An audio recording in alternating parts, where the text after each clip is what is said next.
plans to visit the border? Not today.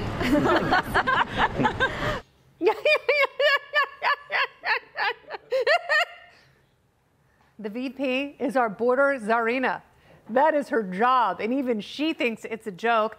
But as she cackles like a fool in the rain, innocent Americans on the border live in fear, and those trying to cross pay with their lives. So what's it going to take for the White House to get serious about any of this? Joining me now to discuss, Tennessee Republican Congressman. He just returned from visiting our southern border. Mark Green is back. Welcome back, sir. Hey, Kennedy, thanks.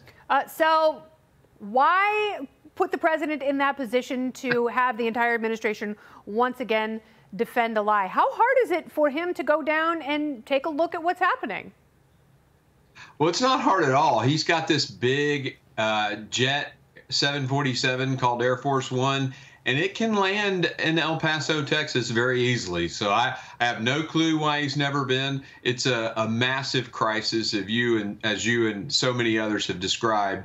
Out of control, Americans dying to fentanyl overdose, the crime at the border, all those things. And yet this guy totally ignores it. He knows if he goes, honestly, lots of cameras will go, and people that they've been telling other lies to, like it's not a crisis, will know it's a crisis. So it's a lot easier to ignore something when you don't pay any attention to it and you don't let it affect you. As you know, having been to the border, it does impact you. You know, when you talk to people like our reporters have here at Fox, when you talk to people who are putting their lives at risk, trying to protect the border and putting their lives at risk, trying to get into this country, it's really heartbreaking. You know, there are two very different sides of the story, but you will be moved by it when you go there. Is the president worried that he is going to be shocked into action? Well, he will take the cameras with that. They will follow him, and America will be shocked. Those that aren't aware of it, that aren't watching Fox News, they'll become aware of it, and then he'll have to act. Yeah. That's his big fear. So why, when, you know, and you could ask the same of your party, certainly, and the Republican Party, the Democrat Party, they have different views on immigration. You know, the Democrats passed Obamacare when they should have passed immigration reform. They had the same opportunity since January 2021. Why have they not taken that up if it's such an important cause to them?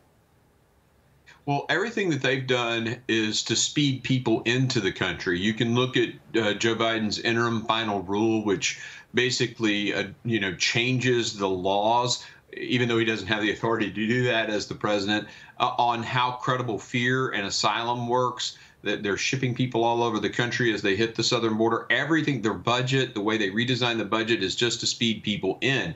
What they're after is getting, and this year alone, it'll be about 3.5 million people that will come into the United States. I mean, this is about power for them. They genuinely believe that these folks will, have children, they'll be American citizens, and they'll vote Democrat. That's what they're doing. They're not trying to give charity or help people in need. This is about their own power. Well, that is incredibly condescending to assume that because of where someone was born, they're going to vote a certain way. All you have to do is look at the numbers of people demographically who are shifting parties because there are things more important to them than being forced into a box by statists. Right.